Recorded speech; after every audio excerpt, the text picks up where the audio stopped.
बिस्मिल्लाहिर्रहमानिर्रहीम। अस्सलाम वालेकुम नाज़रीन, मैं हूं आपकी मेज़बान डॉक्टर मुक़द्दस बनीन। अगर बात आज़ाद कश्मीर के इलेक्शन की करें तो इस वक्त हर उम्मीदवार जो है वो फुली तौर पर रेडी है।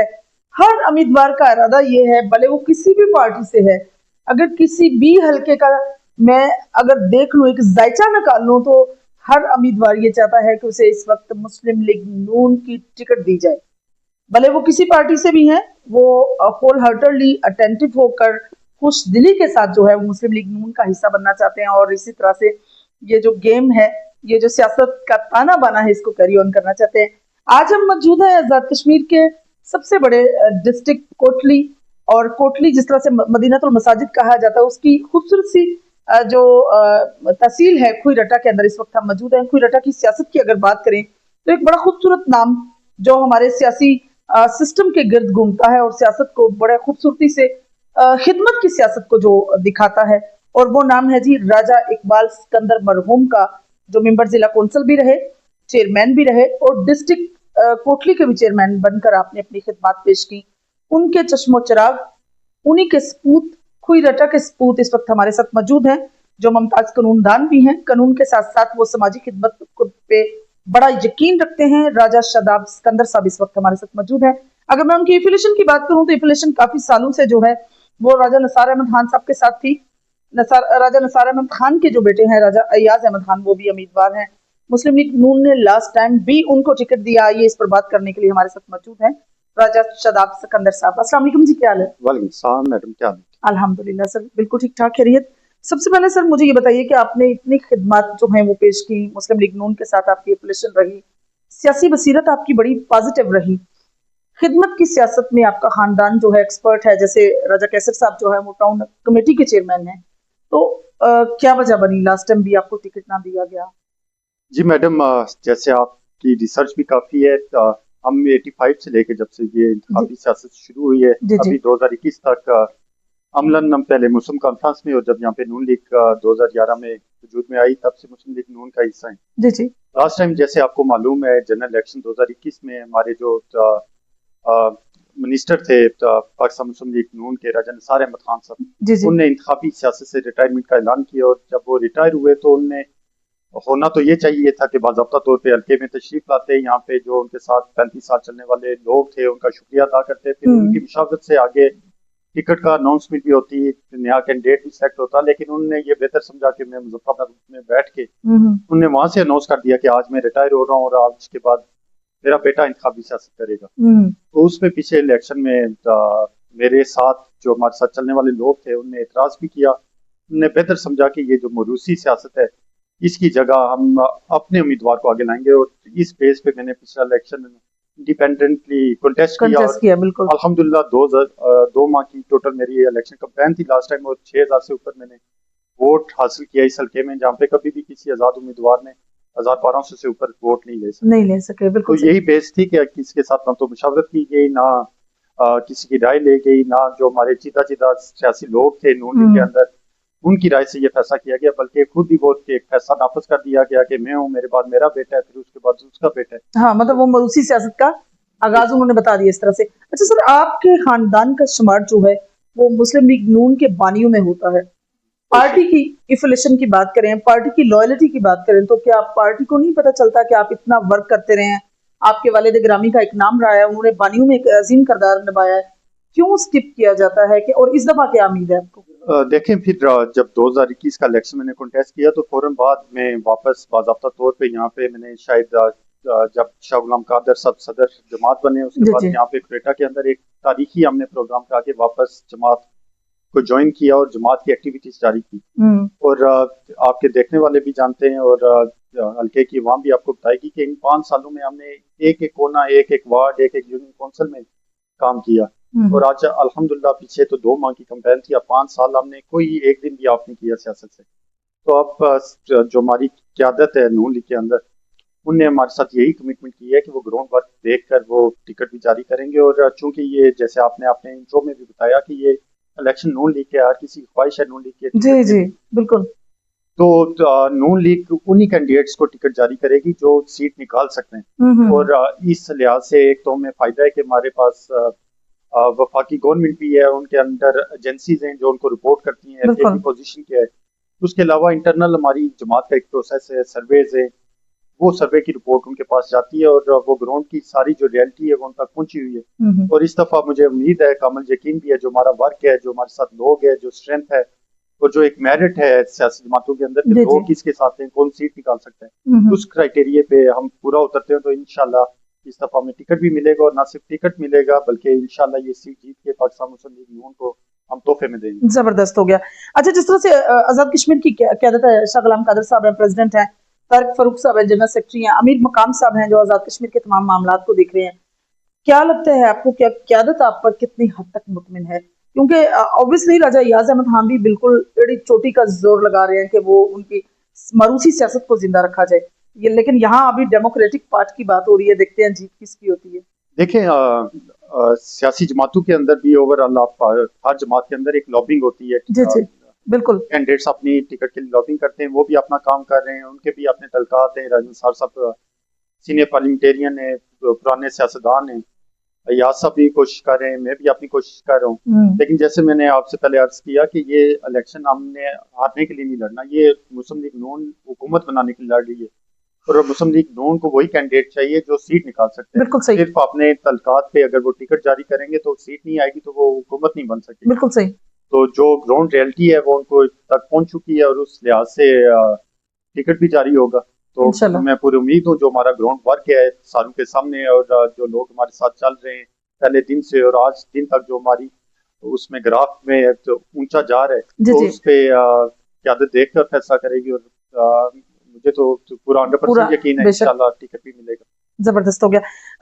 मतलब आपके बारे में इंफॉर्मेशन मिली है कि आप अपनी मदद आपके तहत भी गवर्नमेंट के फंड से भी, जैसे टाउन कमेटी के जो चार्ज वो राजा कैसर साहब के पास है, तो आप ओवरऑल अपने इलाके को जो है, अपने हल्के को मुस्तफीद कर रहे हैं, कितनी हद तक इसमें रियलिटी है, नाज़रीन को आगाही दें। देखें, जो मेरा खानदान है उससे लोग खूबी वाकिफ है इंतखाबी सियासत में। मैं अमली सियासत में मैं खुद आया हूँ। इससे पहले मेरे वालिद साहब डिस्ट्रिक्ट कौंसिल की हद तक इलेक्शन कंटेस्ट करते रहे, असेंबली की नशिस्त तक वो इलेक्शन उन्होंने कंटेस्ट नहीं किया।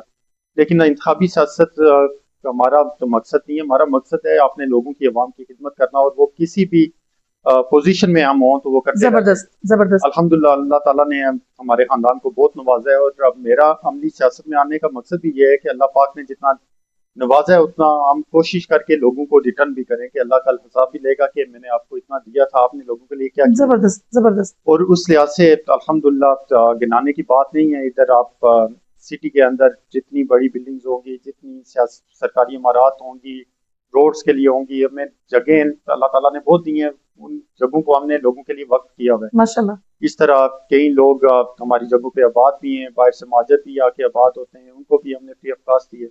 तो अपनी अल्लाह ताला ने जितनी तौफीक दी है, कोशिश है कि उतना रिटर्न भी लोगों को करें। तो वो एक हमारा खानदान इंतखाबी या सियासत के लिहाज से नहीं पहचानना चाहता, वो खिदमत के लिहाज से पहचानना माशाल्लाह चाहता से। है। तो जबरदस्त। वही कोशिश है कि वो खिदमत को जारी सारी रखे। जारी सारी रखे। जबरदस्त। May God bless you in thank every field of life. Rajab, अगर बात करें हम आपके मैनिफेस्टो की, खिदमत की सियासत तो ऑटोमेटिकली आपके खानदान का वतीरा है, इसके साथ साथ आपका मैनिफेस्टो क्या है? हल्का 13 को लेकर आप क्या कहना चाहते हैं, जिससे हल्का 6 है, LA 13 है? देखें, मैनिफेस्टो एक तो हम पार्टी के मैनिफेस्टो पे जा रहे हैं। मेरा जाती जो मकसद है और मंशूर है इस हल्के को लेकर, वैसे तो ये हल्का भूमि है, काफी साजिस्तान बना हुआ है, हर अदारे के अंदर ऐसे ऐसे हालात हैं जो बयान नहीं कर सकते थे। लेकिन मेरा जाती पहले दिन से जो एक नारा भी था और जिस पे मैं वर्किंग भी कर रहा हूँ वो ये है कि बरादरी नहीं बराबरीज़म। कि जहाँ पे हम आजाद कश्मीर की सियासत डिपेंड करती है बरादरी बेस पे। बिल्कुल। चेहरे देखकर बात की जाती है, चेहरे देखकर काम किए जाते हैं। आप किसी भी अदारे में चले जाएं, वहाँ पे पहले आपसे पूछा जाता है कि आपका रेफरेंस क्या है, आप कौन सी ये तल्लक से यहाँ पे आए हैं, बिल्कुल। वरना कोई यहाँ मजलूम बंदा चला जाता है, उसको उस अदारे का कोई छोटा सा मुलाजिम मुंह उठा के भी नहीं देखता। तो मेरा जाती तौर पे मकसद ये है कि आप जब किसी काम को लेकर किसी सरकारी इदारे में जाएं तो आपसे ये ना पूछा जाए आप किसके रेफरेंस से आए, किस जमात से तल्लक है, किस बरादरी से आपका तल्लक है, जी जी। बल्कि मेरिट की बुनियाद पे, बराबरी की बुनियाद पे आपका काम किया जाए। तो वो सिर्फ एक अदारों के अंदर नहीं, हर काम के अंदर बराबरी चाहता हूँ मैं कि बराबरी होनी माशाल्लाह चाहिए कि तो हम माशाल्लाह। इक्वल हैं।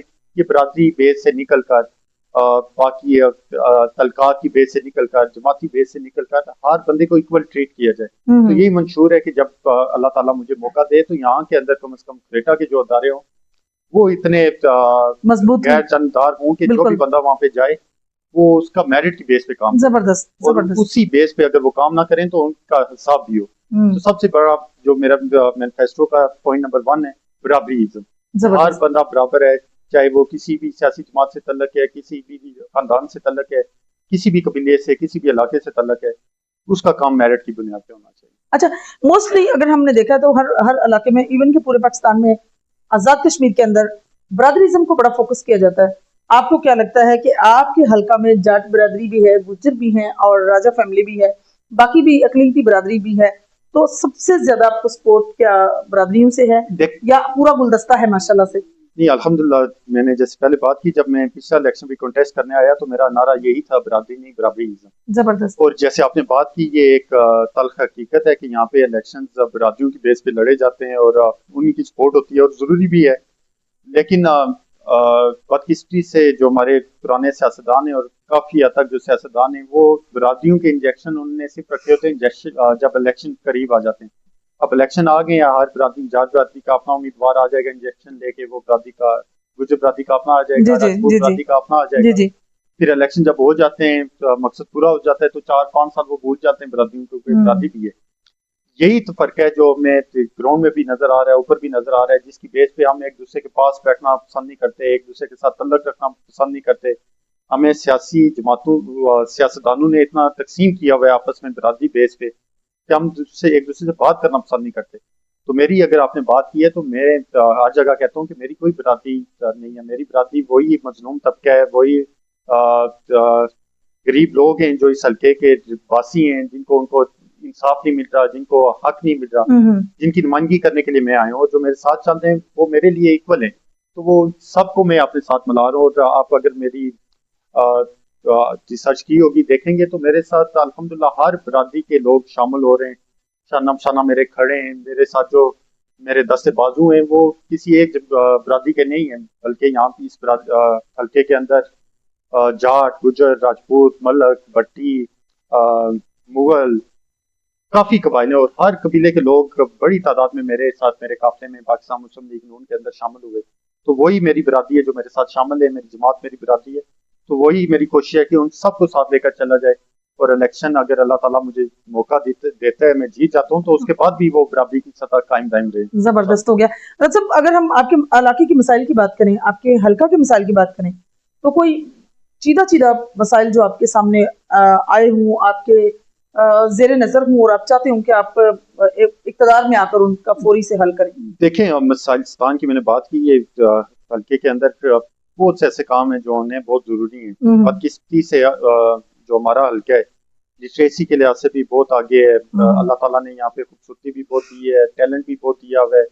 इस इलाके के लोग हर अदारे के अंदर अल्लाह सतह पे काम कर रहे हैं, ब्यूरोक्रेसी में हो, फौज में हो, बैरून मुल्क यहाँ से लोग काफी ज्यादा बिल्कुल बाहर हैं। लेकिन जब वो यहाँ पे आके बात करते हैं, मायूसी यहाँ के हालात देखते हैं तो बहुत मायूस होते हैं। अब मैं इस सिटी की बात कर लूँ, क्योंकि किसी भी हल्के का जो वो मैन मरकज शहर होता है उसका, जी जी वो शहर जब आप भी बाहर से आई हैं, शहर को देखकर आप पूरे हल्के को जज करेंगे। बिल्कुल ऐसी है। जो आपने बात की चंद मिसाइल की, उनमें जो सीधा सीधा मसले की जो हमारा शहर है, ये बदकिस्मती से अभी तक टाउन कमेटी है, जैसे मैं पहले बात कर रहा था कि इसके जो लवाजमात हैं म्यूनसिपल कॉर्पोरेशन के तमाम वो पूरे करते हैं। 5,000 से ऊपर दुकान है हमारे जिले के अंदर, सबसे बड़ा जिला है ये।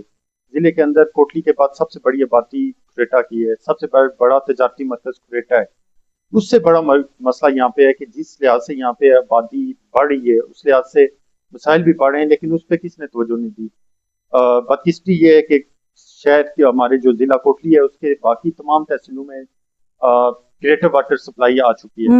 यहाँ पे 1979 में जनरल हयात खान साहब ने वाटर सप्लाई स्कीम दी थी। जी जी अब भी वो पाइपलाइन वही चल रही है, वो सैकड़ों जगह से टूट का शिकार है। वही गंद पानी आ रहा है जो हमारा बिहार लेक इलाका है, वहां से एक सोर्स है। अभी तक वो पाइपलाइन तब्दील नहीं हो सकी ना। यहाँ पे ग्रेटर वाटर सप्लाई है।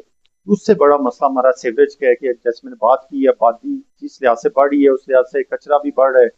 और कचरा को फेंकने के लिए कोई हमारे पास डंपिंग साइट नहीं है, उसको डंप करने के लिए कोई हमारे पास प्लांट नहीं है जी जी जो हुकूमत के काम से करने वाले। तो ये फिल 4 ऐसे काम है। मैं उम्मीद भी है कि हमारे वजीर आजम साहब कल परसों यहाँ पे तशरीफ ला रहे हैं क्वेटा के अंदर। मैं उनसे तवक्को भी रखता हूँ कि इन कामों की तरफ तवज्जो देंगे। उसके अलावा अगर आप बात करें रोडों की हालत, अगर शहर से निकल के आप जाएं तो तबाह हाल है। वहाँ पे रोड पे आप गाड़ी चला के एक दफ़ा जाएं, वापस आने के लिए आपको गाड़ी की भी हालत खराब होती है, बंदों की भी खराब होती है। उसके अलावा आप अदारों की हालत देखें, हर अदारे के अंदर सियासी असर रसूख है। महकमा तालीम के अंदर हो, सेहत के अंदर हो, ज़राअत के अंदर हो, महकमा माल के अंदर हो, ये काम है जो जब तक खत्म नहीं होती सियासी मुदाखलत, लोगों को फ्री इंसाफ नहीं मिलता, लोगों को चेहरा देखे बगैर इंसाफ नहीं मिलता, उनकी बरादरी देखे बगैर इंसाफ नहीं मिलता, तो ये काम करने वाले हैं जो मैं अल्लाह ताला ने मौका दिया तो इन सब की तरफ तवज्जो दी जाएगी। जबरदस्त हो गया, बहुत अच्छा मैनिफेस्टो। लास्ट में आप अपने हल्के के लोगों को क्या पैगाम देंगे? हल्के के लोगों के लिए जी यही पैगाम हर दफा मैं कहता हूँ कि आप इस दफा मौका है आपके पास। हर 5 साल के बाद ये इंतखाब आते हैं, हम 5 साल गिले शिकवे करते रहते हैं कि कोई कोई कुछ काम नहीं कर रहा, असेंबली में पहुंच गए। तो ये आपके पास अब एक जो वोट की पर्ची है, ये सबसे बड़ी ताकत है, इसका सही इस्तेमाल करें। और इस्तेमाल ये है कि आप ये ना देखें कि कैंडिडेट कौन सी बिरादरी से है, कौन से इलाके से है, रिश्तेदार है, तलकदार है, बल्कि ये देखें कि उसका मैनिफेस्टो क्या है। उससे सवाल करें आप और उससे जवाब लें, और फिर जवाब लेने के बाद जब वो आपके दिल को जो बंदा मुतमिन करे, जो आपकी ज़मीर तक जिसकी आवाज़ पहुंचे, उसको वोट कास्ट करें। आप अपनी बिरादरियों से, अपने इलाकों से और बाकी तलक से ये बाहर निकल के एक दफ़ा वोट कास्ट करें, अच्छे लोगों को असेंबली में भेजें, तो आपको तब्दीली नजर आएगी। अगर हमने फिर वही पुराने खड़पेंचों के कहने पे, तलकदारों के कहने पे वोट कास्ट किया, तो फिर 5 साल रोना पड़ेगा। और बिलखुसूस में नौजवानों से मुतमिन मुखातब हूँ कि हमारी आबादी का एक बड़ा जो है ना तनासब में नौजवान मौजूद है। और नौजवानों ने इस दफा अपनी मुस्तकबिल का फैसला करना है। तो मेरी बहन भाई और जो हमारे ओवरसीज बहन भाई हैं, उनसे भी मुखातब हूँ कि इस दफा आप तमाम कैंडिडेट्स को जज करें, तमाम कैंडिडेट्स को परखें, उनसे सवाल करें, उसके बाद अपनी वोट की पर्ची का इस्तेमाल करें। अगर सही इस्तेमाल करेंगे तो यहाँ पे आपको रिजल्ट नजर भी आएगा। और सबसे देख कर समझ कर इस दफा वोट का सही इस्तेमाल करें। जबरदस्त जबरदस्त जी। तो नाज़रीन, ये थी राजा शादाब सिकंदर साहब की गुफ्तगू। सबसे बड़ी बात उन्होंने जो अपने मैनिफेस्टो में बताई है वो मसावात का दर्स है, बराबरी कायम करना। मैं समझती हूँ कि सबसे डिफिकल्ट वर्क है, और हमेशा लोग जो है ब्रदरिज्म को सपोर्ट करते रहते हैं कि आप ये हैं, आप ये हैं, अपनी अपनी कैटेगरीज में रहना नहीं। सबसे बड़ी मसावात है, और मैं समझती हूँ कि बहुत अच्छे मैनिफेस्टो के साथ सब जो हैं वो आपके सामने रिप्रेजेंट हुए। आप लोगों को चाहिए कि वोट जो है वो जमीर का है, और सोच समझ कर दें और देखें कि आपके लिए सबसे ज्यादा जो है वो आपको सिर्फ काम बताने के नहीं, अमली जामा पहनाने वाली शख्सियत कौन सी है, जो पहले भी खिदमत का सिलसिला जारी रखे हुए थी और अब भी इंशाल्लाह ताला कैरी ऑन रखेंगे। इंशाल्लाह मेरी और आपकी मुलाकात होगी फिर किसी नए प्रोग्राम में। तब तक के लिए इजाजत चाहती हूँ। अल्लाह हाफिज। सलामी के बाद।